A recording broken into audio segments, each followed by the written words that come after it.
प्याज अगर लगाने का सबसे बेस्ट मंथ होता है अक्टूबर और नवंबर, लेकिन अभी भी अक्टूबर का सेकंड वीक चल रहा है और आप प्याज को बिल्कुल लगाइए।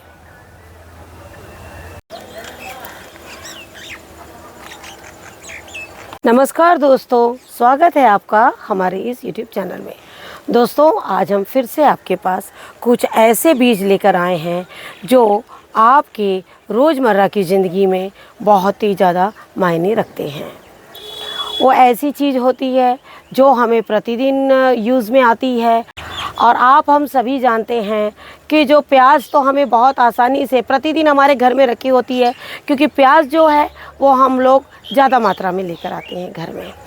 लेकिन स्प्रिंग अनियंस जब हम लेकर आते हैं तो वो क्या होता है, कम मात्रा में होती है और वो प्रतिदिन अगर हम मार्केटिंग नहीं करते हैं तो कई बार हमारे पास वो चीज़ नहीं होती है। तो हमें क्या करना है, हमें ऐसी चीज़ अपने गार्डन में लगाना है जो हम प्रतिदिन उसमें से कुछ पत्ते निकाल सकें। तो ऐसी चीज़ ज़्यादातर ठंड के दिनों में ही होती है। आपने देखा होगा ठंड के दिन में, चाहे वो पालक कहिए, हरी प्याज कहिए, हरा धनिया कहिए, ये सारी चीज़ें आपको ठंड के दिनों में ही होती है। तो आप क्या करना है, ऐसी चीज़ों को बिल्कुल ध्यान में रखते हुए बहुत ज़्यादा मात्रा में ना सही, थोड़ी मात्रा में भी लगाएं। देखिए, आप सभी जानते हैं कि जो प्याज है वो हम कितना भी लगा लेंगे तो हमारे टेरेस में हम उसको पूरा नहीं कर सकते साल भर के लिए। लेकिन जब हम एक प्याज के पत्तों से शुरुआत करेंगे, प्रतिदिन उसमें से जिस तरह से धनिया तोड़ते हैं इस तरह से अगर हम प्रतिदिन पत्ते तोड़ेंगे तो आप यकीन नहीं मानिएगा, वो प्याज आप देखिएगा आप कितना लंबा समय तक आप खाते हैं। कई बार हमारी ठंड से लेके गर्मी तक उस प्याज के पत्तों में निकल जाती है। और इस चीज़ का हम एक छोटा सा क्लिप आपको देंगे जो हमने पिछली बार प्याज लगाई थी और लगातार उसकी हार्वेस्टिंग दी थी, पत्तों की हार्वेस्टिंग दी थी और कई बार उसकी गोड़ाई किस तरह से करना है वो हमने दिया था। जब हमने गर्मियों में प्याज की हार्वेस्टिंग करी तब काफ़ी आप लोग के सवाल आए थे कि प्याज कैसे लगेगी, कब लगेगी, आप हमें बताइए। उस चीज़ को ध्यान में रखते हुए हम अभी आपको बता रहे हैं। एक चीज़ ये भी बता रहे हैं कि हम प्याज का वीडियो देने में आप लोग को लेट हुए हैं। लेट क्यों हुए हैं, उसकी वजह एक और है कि इस साल जो हमारे यहाँ बारिश जो है वो थोड़ा ज़्यादा है और बारिश की वजह से क्या होते हैं, उनके जो नए जो निकलते हैं, अंकुरण जो निकलते हैं, वो पानी की वजह से बहकर एक जगह से दूसरी जगह चले जाते हैं। वो हम आपको दिखाते हैं। जैसे आप देख रहे हैं कि यहाँ पर हमारे कुछ सीड्स निकले हैं, यहाँ पर हमारे कुछ सीड्स निकले, बीच में बिल्कुल गैप पड़ा है। कारण बारिश की वजह से क्या होता है, बह जाते हैं और देखिए साथ में साइड में जाकर पूरी जमा हो गई है। इसलिए हमने आप लोगों से ये कह रहे हैं कि अब आप सीड्स को इस तरह से लगाइए। बारिश भी अगर आपकी तरफ आ रही होगी तो आप इसको प्लास्टिक से भी प्रोटेक्ट कर सकते हैं बहुत तेज़ बारिश में, और इस तरह से इसे रख सकते हैं। आपको क्या करना है, अगर आपके पास प्याज के पौधे इतने हो गए हो तो आप इसे शिफ्ट भी कर सकते हैं, नहीं तो कोशिश करिए कि ये थोड़े बड़े हो जाएं। लेकिन मैंने इतने ही बड़े प्याज यहाँ भी शिफ्ट कर दिए थे और ये देखिए इनका ग्रोथ काफ़ी अच्छा हो रहा है। और कई बार बहुत से ऐसे सवाल भी आएंगे कि इतने छोटे पौधे नहीं लगा सकते हैं, वो बड़े नहीं होंगे, तो हम आपको ये बताना चाहेंगे कि वो बड़े हो जाते हैं। हम इसका छोटा क्लिप आपको वो भी आपके साथ में शेयर करते जाएंगे और आप उन सारी चीज़ों को देखते हुए प्याज को लगाते जाइए। अब हम आपको बताएंगे कि बीज को किस तरह से लगाना है। सबसे पहले ज़्यादा आसान होगा कि आप प्याज के बीजों को भिगो लीजिए। प्याज के बीज दिखने में तो छोटे लगते हैं, लेकिन इनका अंकुरण अगर आप मिट्टी में डाल देंगे और प्रॉपर तरीके से अगर इसे पानी नहीं मिला तो ये बहुत लंबा टाइम लेगा अंकुरण होने में। कभी भी कोई भी प्याज का बीज अगर आप मिट्टी में डालते हैं तो वो 2 दिन में अंकुरण जो है वो नहीं होगा। आपको इसलिए क्या करना है, इसे पानी में 2 दिन भिगा देना है और कम से कम 36 घंटे भिगाने के बाद आप इसे क्या करिए, एक वाइप्स ले लीजिए या कॉटन का कपड़ा ले लीजिए, उसमें इसे बांध दीजिए और वो कपड़ा हल्का गीला रहने चाहिए, जिससे कि इसका अंकुरण जो है बिल्कुल एकदम अगर आप इसको सूखे कपड़े में कर देंगे तो भी इसका अंकुरण नहीं निकलेगा। जिस तरह से आपने देखा होगा कई बार हम अंकुरण के लिए चने और मूंग को जिस तरह से रखते हैं, सेम उसी तरीके से आपको प्याज के बीज को रखना है। उसके बाद आप जब इसको लगाएंगे तो आपके प्याज के जो सीड्स है वो बहुत जल्दी से अंकुरण कर जाएंगे। अब हम आपको बताते हैं कि हम प्याज के सीड जब लगाते हैं, प्याज के बीज कहिए या लहसुन कहिए, इस तरह की चीज़ें जब हम लगाते हैं तो ज़्यादातर हम अपनी मिट्टी में नीम ऑयल वगैरह का इस्तेमाल नहीं करते हैं, क्योंकि प्याज है, लहसुन है, ये सारी चीज़ अपने आप में एक ऐसी दवाई है जो दूसरे कीटों को एंट्री ही नहीं देते हैं। अगर आपको ऐसा लगता है, आपने कहीं देखा है, तो आप डाल सकते हैं, लेकिन मैं नहीं डालती हूँ, इसीलिए मैं आपको बता रही हूँ कि मैं इसमें क्या चीज़ मिलाती हूँ। इस वक्त हम सीड्स लगा रहे हैं, उसकी मिट्टी अलग होगी, लेकिन हम आपको एक चीज़ ये बताना चाहेंगे कि हम जब भी कोई बीज लगाते हैं तो आपने देखा होगा हम कोकोपीट की इस्तेमाल जो है वो बिल्कुल करते हैं। कोकोपीट हम बीज लगाते समय क्यों इस्तेमाल करते हैं, ये चीज़ आज हम आपको बताना चाह रहे हैं। हम गमलों में कोकोपीट क्यों मिलाते हैं वो भी हम आपको बता रहे हैं। एक तो सबसे पहला कारण होता है कि कोकोपीट में पानी सहने की क्षमता जो है वो बहुत ज़्यादा होती है। तो उसमें क्या होता है कि हमारे छोटे बीजों को हम एक दिन लगाने के बाद पानी दे देते हैं, तो उसको बाद में आपको 2 से 3 दिन पानी देने की ज़रूरत नहीं है। लेकिन हम बोल रहे हैं 2 से 3 दिन आपको पानी देने की ज़रूरत नहीं है, लेकिन वो भी आपको अपने तरफ का मौसम भी देखना होगा कि कितनी तेज़ धूप है। तो क्या होता है, आपने कभी भी देखा होगा अंकुरण वाली चीज़ को जब हम ज़्यादा पानी देते हैं तो अंकुरण सड़ जाते हैं। तो क्या होता है कि उसको अगर हल्का गीलापन रहेगा तो जो अंकुरण है ना वो बहुत सुंदर निकलते हैं, जिस तरह से ये निकले हुए हैं। अगली वजह है कोकोपीट की कि जैसे अब मुझे इतना बड़ा पौधा इस्तेमाल लगाना है, तो ये देखिए इसमें जो है ना कोकोपीट की वजह से ना इसकी जो जड़ें हैं ना वो बहुत आराम से निकलती हैं और जो एक जगह से दूसरी जगह बहुत आसानी से ये शिफ्ट होती है। ये देखिए इस तरह से इसमें ये देखिए पूरी जड़ें जो हैं वो बन चुकी हैं, और ये देखिए इस तरह से, क्योंकि अगर मिट्टी होती ना तो ये इतने आसानी से नहीं निकलता। ये देखिए ये कोकोपीट की वजह ही है कि इसकी जो जड़ें हैं ना बहुत तेज़ी से बढ़ती हैं और इसको हमें लगाने में इतनी सुविधा हो जाती है और ये फटाफट जो है वो बिल्कुल लग जाते हैं। वो भी हम आपको दिखा रहे हैं अभी कि आपको कैसे लगाना है, लेकिन उसके पहले हम आपको सीड्स लगाना बता रहे हैं। जैसे आपने देखा ये सीड्स है।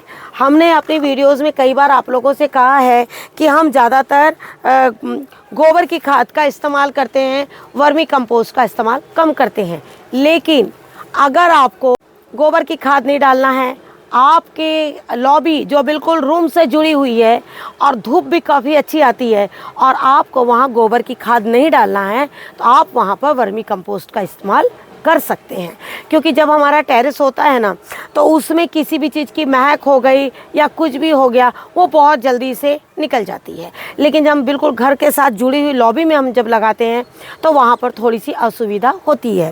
तो आपको क्या करना है, कभी भी जब भी हम बीज लगाएं तो ये देखिए इस तरह से इतनी आपने मिट्टी ली है और ये जो है आपका गोबर की खाद है और ये आपका जो है वो है कोकोपीट।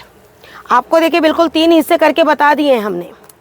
मिट्टी आपने देखा होगा कि आधे से कम है, ये देखिए इस तरह से। लेकिन आपको अगर गोबर की खाद ना मिलानी हो तो आप वर्मी कंपोस्ट मिलाइए।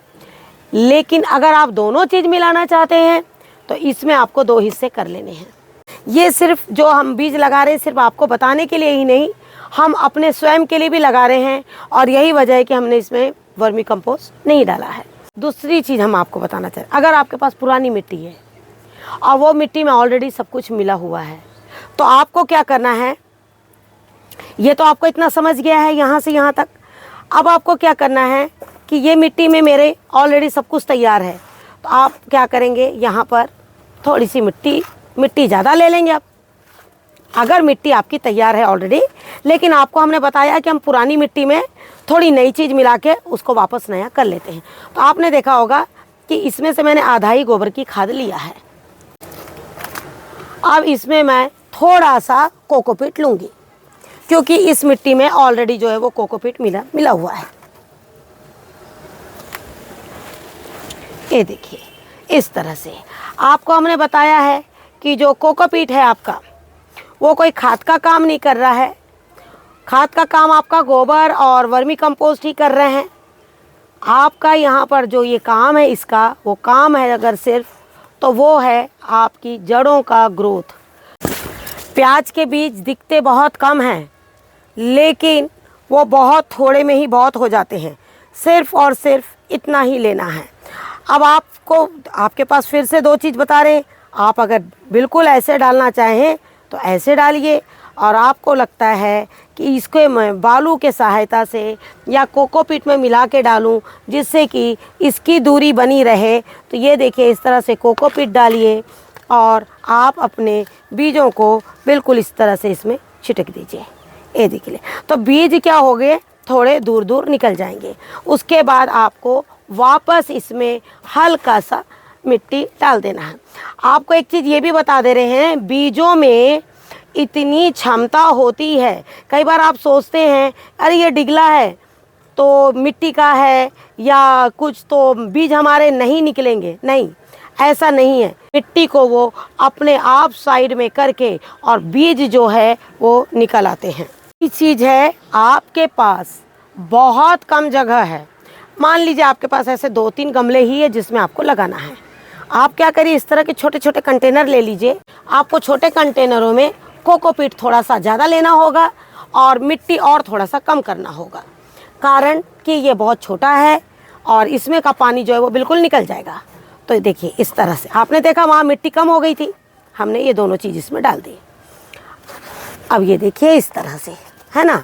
अब आप देखिएगा ये इसमें भी बड़े आसानी से निकल जाएंगे, और इसमें नहीं करते भी आपके ये जो हमने सीड्स लगाए ना, ऐसे 4 से 5 गमले प्याज के तैयार हो जाएंगे। प्याज इतनी ज़्यादा तैयार होती है, और आप प्रतिदिन 1 गमला आराम से 2 गमले तोड़िए पत्ते और खाइए। उसके बाद वापस 2 गमले फिर से तैयार हो जाएंगे, फिर 2 गमले। इस तरह से छोटे छोटे पॉट में भी आप प्याज को लगा सकते हैं। प्याज के अलावा आपको दूसरे कंद के बारे में भी इसी में बताना चाह रहे हैं कि जब भी कोई कंद वाली सब्जी हो, आप उसको बिल्कुल इस तरह से निकालिए कि आपका जो ये जो देखिए इसकी जड़ है, ये यहाँ तक आप देख रहे हैं ना। कोकोपीट का यही एक फ़ायदा होता है, जड़ें जो है वो बहुत अच्छी से ग्रोथ करती हैं। तो आपको क्या करना है, कभी भी इसको बिल्कुल गड्ढा करके रखिए। गड्ढा करने के लिए इसलिए हम बोलते हैं, जो कंद होते हैं ना, कंद वाली चीज़ों को अगर आपने थोड़ा सा से, क्योंकि देखिए खेत में और हमारे नर्सरी लगाने में दोनों में फ़र्क होता है। तो जो लोग क्या होते हैं, एक ही जगह लगा के छोड़ दिया, प्याज इसी में बड़ी होगी तो ठीक है, गाजर इसी में बड़ी होगी तो ठीक है। लेकिन जब हम इस तरह की कंद वाली चीज़ लगाएंगे, थोड़ा सा डीप गड्ढा कर देंगे और इस डिगले को बिल्कुल यहाँ पर हम इस तरह से रख देंगे।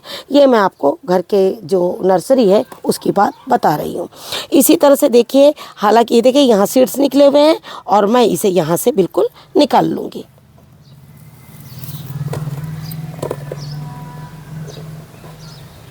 इस तरह से, और इसे मैं इस तरह से लगा दूँगी। आपका तो एक ये तरीका हो गया कि आपके घर में जो प्याज है उसको आप किस तरह से लगा रहे हैं। लेकिन जो प्याज आपको इस तरह से नर्सरी में भी मिलती है कई बार प्याजें, और वो प्याज थोड़ी बड़ी होती है, आपको क्या करना है, घर में आना है, बस इस तरह से एक एक आपको प्याज का डिस्टेंस, देखिए बहुत सारी चीज़ आपको कैलकुलेशन के साथ में तो नहीं, लेकिन एक जैसे डिस्टेंस जो हम लगाते हैं उस तरीके से आपको बस इस तरह से गड्ढा करना है और आपको इनको लगाते जाना है। आपने देखा कि हमने आपको बताया कि प्याज को किस तरह से लगाना है और कितनी कितनी दूरी पे लगाना है। आशा करती हूँ आपको आज का ये वीडियो हमारा ज़रूर पसंद आएगा। पसंद आए तो उसे लाइक और शेयर ज़रूर कीजिए और हमारे चैनल पे जाके उसे सब्सक्राइब ज़रूर कीजिए। Thank you very much. नमस्कार। जय हिंद, जय भारत।